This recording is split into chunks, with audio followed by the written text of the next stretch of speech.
اس video میں ہم اسلام کی ہسٹری جانیں گے جس میں ایک ایسی بہادر عورت کا ذکر ملتا ہے جو صرف نام کی مسلمان نہیں تھی، وہ تو ایمان اور وفاداری کی زندہ مثال تھی۔ ایک ماں جس نے اپنے دونوں بیٹوں کو اللہ کی راہ میں قربان کر دیا، خود زخمی ہو گئی لیکن نبی کریم صلی اللہ علیہ وسلم کی حفاظت کرتی رہیں۔ آج کے اس ویڈیو میں ہم جانیں گے اس خاتون کی کہانی جو جنگ احد کے میدان میں پہلے تو آئی تھی پانی پلانے کے لیے، لیکن جب دیکھا کہ نبی پر حملہ ہو رہا ہے تو تلوار اٹھا لی اور دشمنوں سے بھیڑ گئی۔ یہ کہانی ہے ایک ایسی ماں کی جس کا بیٹا صرف اس لیے ٹکڑے ٹکڑے کر دیا گیا کیونکہ اس نے کہا میں گواہی دیتا ہوں کہ محمد صلی اللہ علیہ وسلم اللہ کے سچے رسول ہیں۔ جانیں گے کہ پھر وہی ماں اپنے بیٹے کی شہادت پر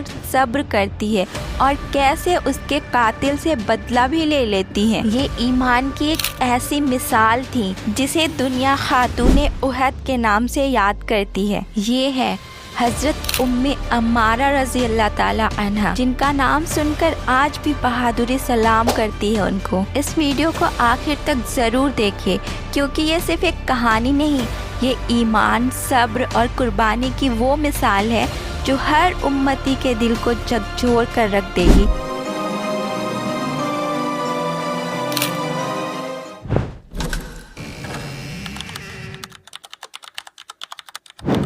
السلام علیکم ورحمۃ اللہ وبرکاتہ۔ آج میں آپ کو لے چلتی ہوں انہی ام عمارہ کی زندگی کے سفر میں جنہوں نے اسلام کے لیے اپنا سب کچھ قربان کر دیا، نہ صرف جسم سے بلکہ اپنی روح سے بھی۔ آج جب دنیا عورت کی طاقت کو اس کے لباس سے پہچانتی ہے تو ام عمارہ جیسی عورتیں یاد دلاتی ہیں کہ عورت صرف گھر کا زیور نہیں، وہ دین کی سپاہی بھی بن سکتی ہے۔ ام عمارہ رضی اللہ تعالیٰ عنہ کا اصل نام نوسیبہ بنت قعب تھا۔ وہ قبیلہ بنو نجار سے تھی جو مدینہ کا مشہور قبیلہ تھا۔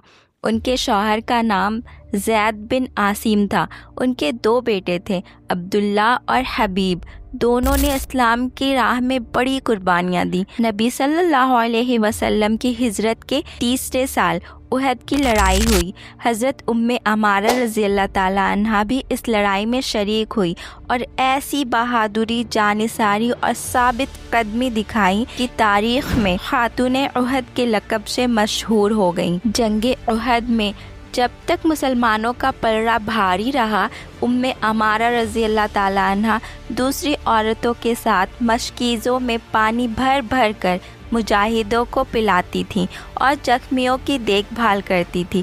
اچانک ہوئی چوک سے جب لڑائی کا پاسا ہی پلٹ گیا اور مجاہد گھبراہٹ اور پریشانی کا شکار ہو گئے تو اس وقت انہوں نے دیکھا کہ صرف کچھ ہی لوگ رہ گئے ہیں جو نبی محمد صلی اللہ علیہ وسلم کی دفاع کر رہے ہیں۔ اس وقت نہ انہوں نے اپنی کمزوری دیکھی اور نہ ہی اپنی جنس یعنی کہ عورت کا ہونا، بس ایک جذبہ تھا نبی محمد صلی اللہ علیہ وسلم کی حفاظت کا۔ ام عمارہ رضی اللہ تعالیٰ عنہا کو اپنے نبی محمد صلی اللہ علیہ وسلم سے اتنی شدت سے محبت تھی کہ انہوں نے اپنی جان، مال، سب کچھ اسلام کے لیے قربان کر دیا۔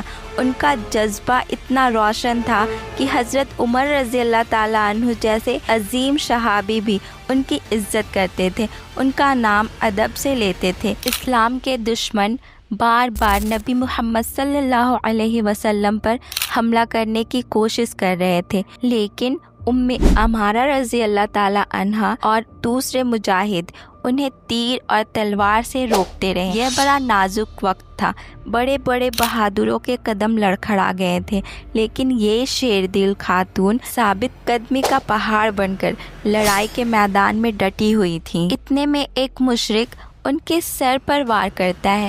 وہ اپنی ڈھال سے ان کا وار روکتی ہے اور گھوڑے کے پیر میں ایسا زور کا وار کرتی ہے کہ گھوڑا اور گھڑ سوار دونوں زمین پر گر جاتے ہیں۔ نبی صلی اللہ علیہ وسلم یہ حال دیکھ رہے تھے۔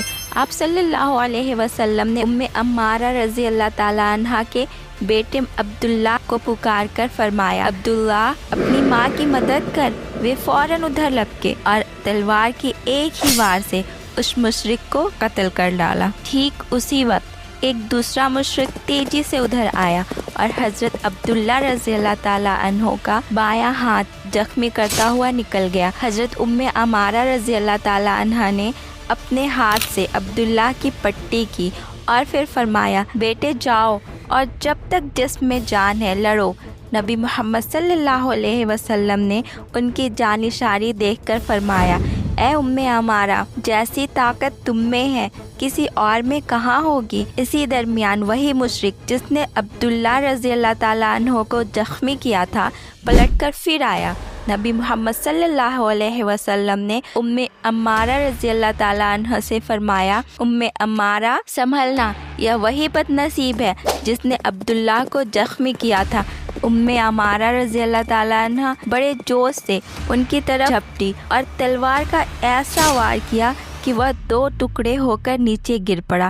نبی محمد صلی اللہ علیہ وسلم یہ دیکھ کر مسکرا اٹھے اور فرمایا، ام عمارہ، تم نے اپنے بیٹے کا خوب بدلہ لیا۔ جنگ احد کا میدان، دھول اڑی ہوئی تھی، تلواروں کی جھنکار اور تکبیر کی صدائیاں سنائی دے رہی تھی۔ اسی بے چینی کے دور میں ایک بد نصیب مشرک رسول اللہ صلی اللہ علیہ وسلم پر دور سے ایک پتھر پھینکا۔ پتھر ایسے زور سے لگا کہ آپ محمد صلی اللہ علیہ وسلم کے 2 دانت شہید ہو گئے۔ نبی محمد صلی اللہ علیہ وسلم کے وفادار صحابہ گھبرا گئے، ہر طرف سے ان کی طرف دوڑ پڑے۔ ابن کمیہ نام کا ایک اسلام کا دشمن بنا کسی خوف کے نبی محمد صلی اللہ علیہ وسلم کے پاس پہنچ گیا اور تلوار کا ایک بھرپور وار کیا۔ نبی محمد صلی اللہ علیہ وسلم نے لوہے کی ٹوپی یعنی زرہ پہن رکھی تھی۔ ابن کمیہ کی تلوار خود پر پڑی اور اس کی 2 کڑیاں آپ محمد صلی اللہ علیہ وسلم کے گال میں دھس گئیں اور خون کی دھار بہہ نکلی۔ یہ سب کچھ پلک جھپکتے ہو گیا تھا۔ حضرت ام عمارہ رضی اللہ تعالیٰ عنہ تڑپ اٹھی۔ انہوں نے آگے بڑھ کر ابن کمیہ کو روکا۔ یہ شخص قریش کا نامی گھڑ سوار تھا، لیکن ام عمارہ ذرا بھی نہیں گھبرائی اور اس پر بڑی بہادری سے حملہ کیا۔ اس نے دوہری زرہ پہن رکھی تھی یعنی کہ لوہے کی کوچ پہن رکھا تھا، اس لیے ام عمارہ رضی اللہ تعالیٰ عنہ کی تلوار اچٹ گئی اور ابن کمیہ کو جوابی وار کرنے کا موقع مل گیا۔ جب اس نے وار کیا تو ان کے کندھے پر بڑا گہرا زخم آیا، لیکن ابن کمیہ کو وہاں ٹھہرنے کی ہمت نہ ہوئی اور وہ تیزی سے گھوڑا دوڑا کر بھاگ گیا۔ حضرت ام عمارہ کے زخم سے خون کی دھار بہہ رہی تھی۔ نبی محمد صلی اللہ علیہ وسلم نے ان کے زخم پر خود پٹی بندھوائی اور کئی بہادر صحابیوں کا نام لے کر فرمایا، خدا کی قسم، آج ام عمارہ نے ان سب سے بڑھ کر بہادری دکھائی ہے۔ حضرت ام عمارہ نے کہا، اے اللہ کے رسول، میرے ماں باپ آپ پر قربان، میرے لیے دعا فرمائیں کہ جنت میں بھی آپ کا ساتھ نصیب ہو۔ نبی محمد صلی اللہ علیہ وسلم نے اللہ سے گڑ گڑا کر ان کے لیے دعا مانگی، پھر بلند آواز سے فرمایا، اے اللہ، جنت میں انہیں میرے ساتھ رکھنا۔ حضرت ام عمارہ کو یہ سن کر بڑی خوشی ہوئی، بے اختیار کہہ اٹھی، اب مجھے دنیا میں کسی مصیبت کی پرواہ نہیں۔ نبی محمد صلی اللہ علیہ وسلم فرمایا کرتے تھے کہ احد کے دن میں دائیں بائیں جدھر دیکھتا ام عمارہ ہی ام عمارہ لڑتی دکھائی دیتی تھیں۔ ایک روایت میں ہے کہ احد کی لڑائی میں حضرت ام عمارہ کے جسم پر 12 زخم لگے تھے۔ ابن سعد کا بیان ہے کہ احد کی لڑائی کے بعد وہ بیعت رضوان، خیبر کی لڑائی، امرۃ القضاء اور حنین کی لڑائی میں بھی شریک رہیں۔ ایک دوسری روایت کے مطابق مکہ کی فتح کے وقت بھی وہ نبی محمد صلی اللہ علیہ وسلم کے ساتھ تھیں۔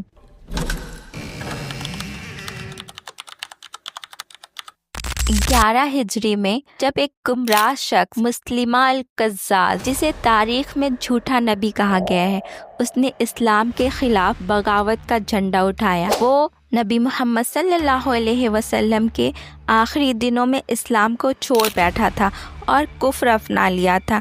پھر اس نے خود نبوت کا دعویٰ کیا اور نبی محمد صلی اللہ علیہ وسلم کو خط بھیجا۔ نبی محمد صلی اللہ علیہ وسلم کے انتقال ہو جانے کے بعد مسیلمہ قزاز نے اپنی چال چلنی شروع کر دی۔ اپنی چالاکیوں اور جرم کے ہتھ کنڈوں کے بل بوتے پر اس نے لوگوں کو اپنے ساتھ ملانا شروع کیا۔ 40,000 سے زیادہ لوگوں کو اپنے ساتھ ملا لیا۔ جو بھی اس کی نبوت کو ماننے سے انکار کرتا وہ اس پر سخت ظلم ڈھاتا تھا۔ اسی دوران حضرت عمارہ رضی اللہ تعالیٰ عنہ کے بیٹے حضرت حبیب بن زید رضی اللہ تعالیٰ عنہ عمان سے مدینہ لوٹ رہے تھے کہ راستے میں مسلمہ کے ہاتھ لگ گئے۔ اس نے حبیب رضی اللہ تعالیٰ عنہ سے پوچھا، محمد کے بارے میں کیا کہتے ہو؟ حبیب رضی اللہ تعالیٰ عنہ نے بے دھڑک جواب دیا، وہ اللہ کے سچے رسول ہیں۔ مسیلمہ بولا، نہیں، یہ کہو مسیلمہ اللہ کا سچا رسول ہے۔ حضرت حبیب رضی اللہ تعالیٰ عنہ نے انہیں نفرت سے دیکھا اور اس کی بات کو ٹھکرا دیا۔ مسیلمہ نے غصے میں بھڑک کر ان کا ایک ہاتھ شہید کر ڈالا اور اس نے بولا، اب میری بات مانو گے یا نہیں؟ حضرت حبیب رضی اللہ تعالیٰ عنہ نے جواب دیا، بالکل نہیں۔ مسیلمہ نے اب ان کا دوسرا ہاتھ شہید کر ڈالا اور بولا، اب بھی مجھے رسول مان لو تو تمہاری جان بچ سکتی ہے۔ حضرت حبیب رضی اللہ تعالیٰ عنہ نے عمارہ جیسی ماں کا دودھ پیا تھا۔ انہوں نے بولا، بالکل نہیں، بالکل نہیں، میں گواہی دیتا ہوں کہ محمد صلی اللہ علیہ وسلم اللہ کے رسول ہیں۔ اب مسیلمہ غصے سے بھڑک کر پاگل ہو گیا۔ اس نے ان کے جسم کے ایک ایک جوڑ کو کاٹنا شروع کر دیا۔ اسلام کی راہ میں کٹتے ہوئے جسم کا تڑپنا دیکھ کر ظالم کہکہے لگاتا رہا۔ حضرت حبیب رضی اللہ تعالیٰ عنہ ٹکڑے ٹکڑے ہو گئے، لیکن حق کی راہ سے اپنے قدموں کو ڈگمگانے نہ دیا۔ جب حضرت عمارہ رضی اللہ تعالیٰ عنہا کو اپنے لال کی مظلومانہ شہادت کی خبر ملی تو ان کی آنکھوں میں آنسو تھے، مگر زبان پر تھا، الحمدللہ میرے بیٹے نے دین کے لیے جان دی ہے۔ اس وقت انہوں نے قسم کھائی، میں مسیلمہ کے ظلم کا بدلہ لے کر رہوں گی۔ کچھ وقت گزر گیا جب حضرت ابو بکر صدیق رضی اللہ تعالیٰ عنہ نے حضرت خالد بن ولید کو مسیلمہ کے خلاف جنگ کے لیے بھیجا تو حضرت عمارہ بھی اس لشکر میں شامل ہو گئی۔ جنگ یمامہ کا وہ منظر تاریخ میں ہمیشہ کے لیے لکھ دیا گیا۔ ہر طرف سے تلوار کی چھن چھن اور تکبیر کی گونج تھی۔ حضرت عمارہ نے مسیلمہ تک پہنچنے کی بار بار کوشش کی، لیکن راستہ آسان نہیں تھا وہاں تک پہنچنے کا۔ ایک وقت آیا جب ان کا ایک ہاتھ جنگ میں کاٹ دیا گیا۔ ادھر خالد بن ولید بھی مسیلمہ کی گھات میں تھے، لیکن موقع نہیں مل رہا تھا۔ اس وقت تک لگ بھگ 1200 مسلمان شہید ہو چکے تھے، لیکن اس سے کہیں زیادہ تعداد میں مرتد مارے جا چکے تھے۔ اب لڑائی کا رخ پلٹنے لگا تھا۔ مسیلمہ نے یہ رنگ دیکھا تو اپنے لوگوں سے بولا، اپنی عزت بچانا ہے تو بچا لو۔ اسی وقت عمارہ نے اسے نشانے پر لے لیا اور زخم پر زخم کھاتی برچھی سے راستہ بناتی ہوئے وہ اس کی طرف بڑھی۔ اس کوشش میں انہیں 11 زخم آئے اور ایک ہاتھ بھی کلائی سے کٹ گیا۔ مسیلمہ کے پاس پہنچ کر وہ اپنی برچھی سے حملہ کرنے ہی والی تھی کہ 2 ہتھیار ایک ساتھ مسیلمہ پر پڑے اور وہ کٹ کر گھوڑے سے نیچے جا پڑا۔ عمارہ رضی اللہ تعالیٰ عنہ نے نظر اٹھا کر دیکھا تو اپنے پہلو میں اپنے بڑے بیٹے عبداللہ کو کھڑے پایا اور قریب ہی وحشی بھی کھڑے تھے۔ وحشی رضی اللہ تعالیٰ عنہ نے اپنا بھالا مسیلمہ پر پھینکا اور عبداللہ رضی اللہ تعالیٰ عنہ نے اسی وقت اس پر تلوار کا وار کیا تھا۔ حضرت عمارہ نے اپنے بیٹے حبیب کے قاتل اور مسلمانوں کے کٹر دشمن کی موت پر اللہ کا شکر ادا کیا۔ مسیلمہ زمین پر ڈھیر ہو گیا۔ وہ مسیلمہ جو اللہ کے دین کا دشمن تھا، جس کا خوف لوگوں کے دل میں تھا، آخر اسی ماں کی آنکھوں کے سامنے جس کا لال اس کے ظلم کا شکار بنا تھا۔ حضرت عمارہ نے مسیلمہ کی موت پر سکون کی سانس لی اور انہوں نے اپنے رب سے شکر ادا کیا کہ ان کے بیٹے کی شہادت کا بدلہ مل گیا۔ حضرت خالد بن ولید نے خود ان کا علاج کروایا، لیکن ایک ہاتھ ہمیشہ کے لیے اسلام کی راہ میں قربان ہو چکا تھا، لیکن ان کے چہرے پر غم نہیں تھا، صرف فخر تھا کہ وہ اللہ کے دین کے لیے لڑی اور جیتی بھی۔ ایک بار کا واقعہ ہے کہ حضرت عمر رضی اللہ تعالیٰ عنہ کے زمانے میں ایک بار غنیمت کے مال یعنی لڑائی میں دشمنوں کی طرف سے جو مال چھوڑا جاتا ہے اسے غنیمت کا مال کہتے ہیں۔ غنیمت کے مال میں بہت سے کپڑے آئے، ان میں ایک زری کا دوپٹہ بہت قیمتی، بہت خوبصورت تھا۔ جب غنیمت کا مال بانٹا جانے لگا تو حضرت عمر رضی اللہ تعالیٰ عنہ نے لوگوں سے پوچھا کہ اس دوپٹے کا سب سے بڑا حقدار کون ہے؟ کچھ لوگوں نے صلاح دیا کہ آپ یہ اپنے بیٹے عبداللہ کی بیوی کو دے دیں۔ حضرت عمر رضی اللہ تعالیٰ عنہ نے کچھ دیر سوچا اور پھر فرمایا، نہیں، میں یہ دوپٹہ عمارہ کو دوں گا، وہ اس کی سب سے زیادہ حقدار ہے، کیونکہ احد کی لڑائی کے بعد میں نے نبی محمد صلی اللہ علیہ وسلم سے سنا تھا کہ احد کے دن میں عمارہ کو برابر اپنے دائیں اور بائیں لڑتے دیکھا تھا۔ اور یہ کہہ کر انہوں نے وہ دوپٹہ حضرت عمارہ کے پاس بھیج دیا، جو مدینہ کے ایک مکان میں نبی محمد صلی اللہ علیہ وسلم کی یادوں کو اپنے دل میں بسائے اپنی زندگی کی آخری زمانہ گزار رہی تھی۔ ان کی زندگی میں نبی محمد صلی اللہ علیہ وسلم سے بے پناہ محبت اور اسلام کی راہ میں اپنی جان، اولاد، مال قربان کر دینے کے جذبے ایسے روشن تھے کہ حضرت عمر رضی اللہ تعالیٰ عنہ اور باقی صحابہ ان کی بہت عزت کرتے تھے اور انہیں خاتون احد یعنی احد کی جنگ میں لڑنے والی خاتون کہہ کر پکارتے تھے۔ ایسی تھی حضرت عمارہ، ایک ماں، ایک مجاہدہ، ایک سپاہی جو صرف نام سے نہیں اپنے اعمال سے بھی اسلام کی شان تھی۔ اللہ ان سے راضی ہو اور ہمیں بھی دین کے لیے جینے کی توفیق دے، آمین۔ ایک ماں جو اپنے بچوں کو اللہ کے دین کے لیے قربان کر دے اور خود ہاتھوں میں تلوار اٹھا کر نبی کی حفاظت کرے، وہ صرف ایک ماں نہیں، وہ تو اسلام کی شان ہے۔ عمارہ رضی اللہ تعالیٰ عنہا جیسی خواتین ہمیں یاد دلاتی ہیں کہ دین کے لیے سب کچھ قربان کر دینا ہی اصل ایمان ہے۔ اگر آپ کو یہ واقعہ دل کو چھو گیا ہو تو اس ویڈیو کو ضرور لائک کریں، شیئر کریں اور میرے چینل نغمہ شاہین کو سبسکرائب کریں تاکہ اور بھی ایسے واقعات آپ تک پہنچ سکے۔ جزاک اللہ خیر۔ السلام علیکم ورحمۃ اللہ وبرکاتہ۔